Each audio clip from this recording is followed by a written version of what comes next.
السلام عليكم ورحمة الله. النهارده إن شاء الله يا جماعة ولأول مرة طريقة عمل الغريبة بكل تكاتها وأسرارها مع الشيف أحمد عبادة. السلام عليكم، كل سنة وانتم طيبين. النهارده إن شاء الله أنا وحضراتكم الغريبة. المقادير معانا كيلو دقيق، معانا 200 جرام سكر، معانا 500 سمنة، معانا سوداني للتزويق. السوداني ممكن لوز، ممكن فستق، ممكن كريز، احنا جبنا سوداني. تمام؟ بسم الله الرحمن الرحيم. السكر طبعا احنا شغالين على كيلو شيف. على كيلو واحد. ودي السمنة.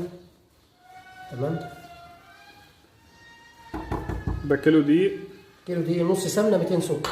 تمام. سكر ناعم، سكر بودرة. تمام؟ طبعا هي سهلة خالص يا شيف أحمد. هي ما فيهاش أي حاجة خالص، أهم حاجة إن هي تنضرب صح. تنضرب صح، والتشكيل بتاعها بقى ده حاجات يعني حاجات بسيطة يعني. على حسب الإمكانيات وعلى حسب ما احنا حابين. كده الشيف أحمد بدأ إن هو يضربها واحدة واحدة. بداية واحدة واحدة بس كده عشان إيه؟ تتشرب كلها مع بعضيها. المكونات تتقلب كويس مع الدقيق. كلها مع بعضيها. مفيش أي سوائل طبعا. ولا لبن ولا مية ولا أي حاجة ولا زيت ولا حاجة. السمنة والسكر والدقيق. بسم الله ما شاء الله. لما نضرب بخير الحجام شفت؟ كده بدأت تتجانس خلاص يا شيف. ما شاء الله. كده بقى هنطفي عليها ونعمل ايه يا استاذ علي؟ صلى على النبي. خلاص. احنا هنقسموها، هناخد جزء للكيس هيستنى هنا في المضرب، والجزء الثاني هيخش الثلاجه عشان يشد. واخد بالك؟ وينعمل بالايد. تمام. العجينه تنشف شويه. مش بالكيس. تمام؟ بص يا استاذ علي، اللهم صل عليك يا محمد، الغريبه ما تنفعش بسمنه صفراء او سمنه بجري، لازم لونها ابيض جاموسي.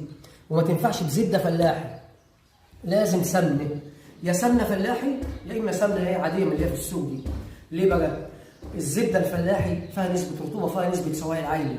لو عملتها مع الدقيق والسكر واشتغلت هتسرد الميه اللي فيها والسوائل اللي فيها والرطوبه، هتبوظ لك العجينه. تخش العجينه الفرن تلاقيها تريحه. تفرش. تلاقيها تريحه قد كده. تفرش خالص. انما بالنسبه للسمنه الصفراء هتخلي لون الغريبه سمراء، ما تنفعش، لازم اللون ده. ايوه. لازم الابيض ده. لازم سمنه جاموسي بيض. جاموسي بيضه. تمام. طبعا الضرب عليه عامل كبير يا شيف. بص العجينه. الله اكبر، الله اكبر. بص مفيش تشجيج ولا حاجه اهو. لو شججت يبقى لسه عايزه ايه؟ عايزه تنعجن تاني. بص عايزه تنضرب تاني. بص اللهم صل عليك يا محمد. نشكل بقى زي ما احنا عايزين، زي ما انت عاوز يا باشا. بس اهم حاجه لو هتضرب في الكيس لازم تنضرب تاني، لان كل ما بتبرد وكل ما تستنى كل ما يبقى فيها عرق جديد. انا خدت نصها طلعته الثلاجه عشان يشد، عشان يبقى فيه عرق، عشان اشكله بايدي. انما الجزء الثاني انا ضربته بالمضرب. كل ما نضربه تعالى بص كده تعالى. تضرب تتطرب. كل ما تتطرب معايا تبقى سهله معايا في الكيس. انا عندي بالبلتين، واحده ساده واحده مشرشره بتاعت البيديفور والشكلمه. تمام اهم. تمام. اللي موجود عنده اي حاجه فيهم مفيش مشاكل، مش موجوده بنشكلها بايدينا. ايوه. واخد بال حضرتك؟ هناخد جزء اهوت نوريكم برده معانا البلبله دي والبلبله دي. تمام؟ هي سهله جدا.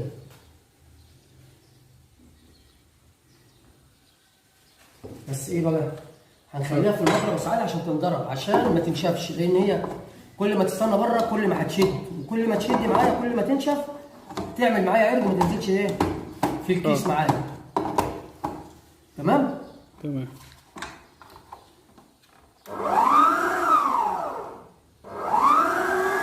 اهو. بسم الله الرحمن الرحيم. بص كده صحيح؟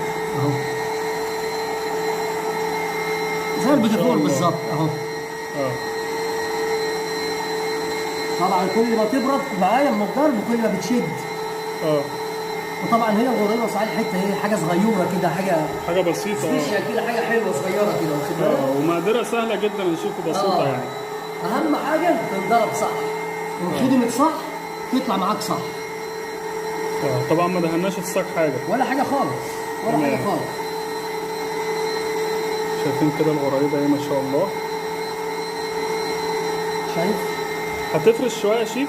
حاجه بسيطه.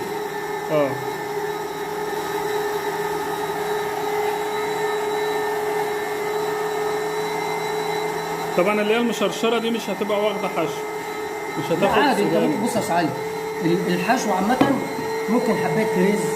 تمام. حبايه كريز، حبايه سوداني اهو. طبعا كل واحد حسب امكانياته، بنجيب حسب امكانياتنا وحسب مقدرتنا اهو. واخد بال حضرتك؟ ممكن نص حبايه كريز، نص حبايه لوز، حبايه فستق، برضه حاجات ايه بسيطه كده اهو. بسم الله ما شاء الله اهو. طبعا اللي حابب الشيف، اللي عايز كده ماشي، اللي عايز كده اصل ماشي. الحاجات دي متوفره ساعات، الكياس والكلام ده عند اي اي حد عنده طلبات حلواني يعني. مستلزمات حلواني، الكيس والبلبله مش حاجه يعني. بلبله يوم ما هتعمل 20 25 جنيه. واخد بال حضرتك؟ اهو. هتشكل لاولادك كده وتشكل الضيف اللي جاي مثلا. وانا ضربناهم. بص بقت سلسه ازاي في النزول. بقت طريه بزياده. سلسه ازاي؟ كل ما تضربها كل ما تحلو معاك اهو. شكلها اشيك. شكلها اشيك كتير. كتير، تحس انت بتصوبه بديكور. الشكل لوحده يعني تحفه كده. البوز ده. البوز ده عادي يا باشا، ده من البلبله من الشغل اهو. اهو. دي طبعا يا جماعه لا بتستنى لا بتريح ولا بتاع، عشان لا في خميره ولا في حاجه. اهم حاجه التسويه، الفرن يكون سخن قبلها ونار هاديه. عشان لو دخلت على نار شديده بتحمر من فوق ومن تحت وتلاقي الجلبيه عجين لسه. يعني اقل درجه حراره شيف؟ واخد بالك 160. بس الفرن يكون سخن ونار هاديه كده وبالراحه وعلى مهلها خالص. اهم حاجه تستوي. عشان برضو القلبيه وكده.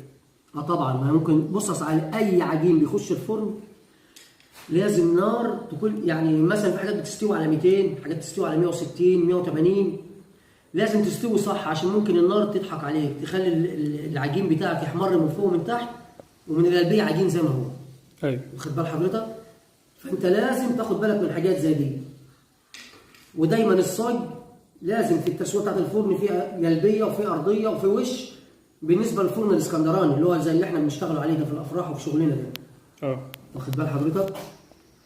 غير الفران الثانيه طبعا اللي هي الطايم والكلام ده كله، ده شغل بيبقى ظابط الطايم بتاعه، عارف ربع ساعه ثلث ساعه بيديله الجرس بيروح يطلع حاجه. عارف ان دي بتستوي على ايه ودي بتستوي على ايه. طبعا هي اسهل من اي حاجه يا شيف، اسهل من البسكوت ومقاديرها سهله جدا. وبعدين انا لو ما عنديش مضرب دلوقتي هنجيب بوله ونتن نضرب في السمنه خالص، نربها هي والسكر خالص، وبعد كده ننزل الدقيق ونلفه بايدي. زي ما كنا بنعمله الاول قبل المضارب والكلام ده كله ما تطلع. تمام. وهتبقى برضو كويسه خالص. هتبقى زي الفل. بس هي عايزه ضرب كتير، عايزه صحه شويه، عايزه الواحد يستحمل شويه. شايف؟ بسم الله ما شاء الله. بألف هنا وشفا. بسم الله ما شاء الله. اللهم صل على محمد. كده الشيف جاب العجينه اللي كانت معانا في الثلاجه. انت هتشكلها يا شيف؟ اهي. شايف كده؟ سهله برضو. حاجات بسيطه والسعالي كلها مش اختراعات يعني. كده اهو.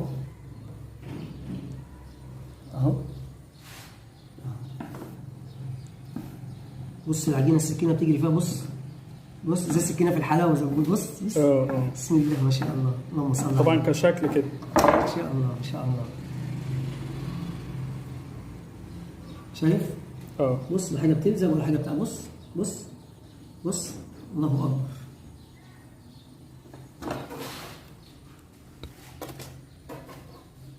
شايف؟ في اشكال تانية برضو. في ان شاء الله فيه. طبعا الجزء ده لازم يخش الثلاجه يا شيف عشان يبقى ماسك برضه، عشان تشد معايا بس. لكن الثاني احنا بنضربها عشان تبقى ايه، بص تنزل بسهوله من لو ما انضربتش صح تلاقيها فيها عرق زي دي. لا يمكن هتنزل من البلبله من الكيس عمرها لازم تني طريه. فكتر الضرب فيها بيسخنها ويخلي العجينه سايبه. تمام. تيجي تشتغل بالكيس تشتغل معاك بسرعه، انما دي عمرها ما تنزل من الكيس. عمرها. بننشفها عشان دي احنا ايه هنقطعها ونرسمها زي ما احنا عايزين. دي بقى اللي هي العاديه يا سعالي اللي هم بيعملوها في البيوت. اهو. بص اهو. اللي الستات بيعملوها في البيوت اهو. من غير بقى ولا كيس ولا تحديد ولا اي حاجه. اهو. تتلف كده تبقى صغيره وخلاص. بس كده. تمام؟ اهو. ما شاء الله. اهو اللهم صل على النبي. الهنا والشفا. طبعا انت عايزها صغيره عايزها كبيره زي ما انت عاوز. تمام. التشكيل ده على حسب ما احنا حابين. بس الحقيقه كل ما تبقى صغيره يبقى شكلها اشيك. ايوه شكلها اشيك واحسن. وبرده ممكن شايف دي كده اهي زي ما هي كده. تمام. بس ايه مش هتبقى حلوه زي دي كده او دي او دي. انت واخد بال حضرتك اهو. برضه انت بتنوع يا شيف عشان برضه ايه اللي عايز يعمل حاجه يعملها، الحاجه ترجع له كده. واخد بال حضرتك اهو. تمام. كده الغريبه اهي. كده الغريبه اهي. تمام. نار هاديه خالص يا شيف زي ما انت عامل كده. تمام. بسيطه خالص شمعه وادينا بنفس النظام. تمام. اقفل يا شيف. كده هنشوف الغريبه اهي. بسم الله. ايه الحلاوه دي يا شيف؟ خليك يا باشا. ان شاء الله. ولا كلمه.